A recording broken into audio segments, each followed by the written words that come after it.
Bessorot Tovot et Mazal Tov pour l'État d'Israël, pour les 70 ans. Comme on vient de lire, c'est une grande journée. Zehayom Asa Hashem, Nagil Avenismecha Bo. On doit être joyeux. Déjà, vous savez très bien que la paracha qu'on vient de lire, la paracha qu'on va lire Shabbat, la paracha qui est dans la semaine de la journée d'indépendance d'Israël, c'est la même paracha qu'on lit à Kippour. Hier, on a trouvé un lien très facile. Kippour, c'est le 10e jour. Dans quel mois hébraïque? Dans le 7e mois.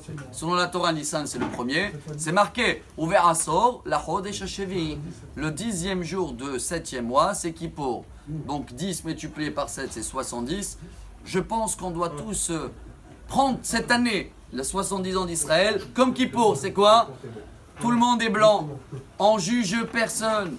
C'est une année, si Dieu veut. Ce sera une année de pureté. Peu importe ce qu'on a fait, peu importe ce qu'il faut réparer, il faut voir la grandeur d'Hachem. Et cette journée, en tous les cas, c'est une journée de joie. Mon père, ce matin, il m'appelle de bon matin. Il me dit, il faut absolument que je t'envoie ce texte qu'on a étudié ce matin, au nom du Harizal. J'ouvre le texte, je vois, c'est vrai, il y a un livre qui a été écrit, Mahberet HaKodesh, au nom de Rabbi Chaim Vital, qui était l'élève du Harizal, le plus grand maître de Kabbale. Dès qu'on dit Ari Akadosh, Rabbi Yitzhak Louria Ashkenazi, il y a à peu près 500 ans. Et lui, il marque comme ça. Vous savez bien qu'en ce moment, on est dans le conte du Homer. Et chaque jour du Homer, comme il y en a 49, est comparé à le psaume de Tehilim, le 67. C'est la Menorah. Lamnatzer, bin Ginot, Mizmor Shir. Il y a là-bas 49 mots. Et selon la Kabbalah, des choses qu'on peut juste les traduire sans les comprendre, chaque jour du Homer correspond à un mot du verset 67 de la Menorah. Et bien, celui-là d'aujourd'hui, de Yom HaAtzmaut, 20e jour du Homer, correspond à le mot dans la Menorah, Ismehu. C'est quoi Ismehu? Il va avoir la joie. Écoutez bien, ça c'était marqué à 500 ans.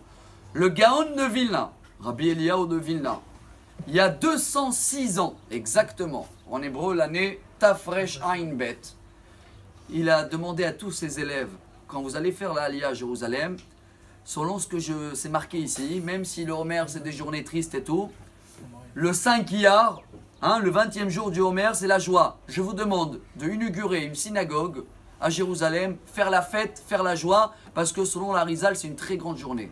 Et oui, il y a 206 ans déjà, dans le même jour comme aujourd'hui l'indépendance d'Israël, déjà ils ont vu que dans la Kabbalah, c'est une journée de joie, c'est une journée où il va avoir que des miracles. C'est une journée où chacun de nous doit prendre sur lui d'être les ambassadeurs, les ambassades d'Israël, de jamais critiquer, de voir que le bien, comme Kippour, jamais on critique un tel, tout le monde, Kulam Kedoshim.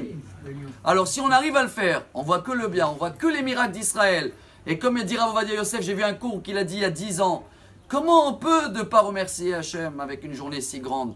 Même le prophète et le roi Hizkiyahu, Gemara Sanhedrin, page 96 et 97, et Hachem voulait faire de lui Mashiach, mais il n'a pas chanté assez pour remercier Dieu sur le miracle qu'il avait fait à l'époque quand Sanherib est venu détruire Jérusalem. Alors oui, même si on a glissé un peu plus que 3 minutes, Rabotai, grande journée, grande joie, remercier Hachem de pouvoir étudier la Torah librement et que chaque juif peut venir à n'importe quel moment. Alors, Zehayom Asa Hachem, Nagila, Venismecha Bo, Mazal Tov, Amar Rabbi Elazar.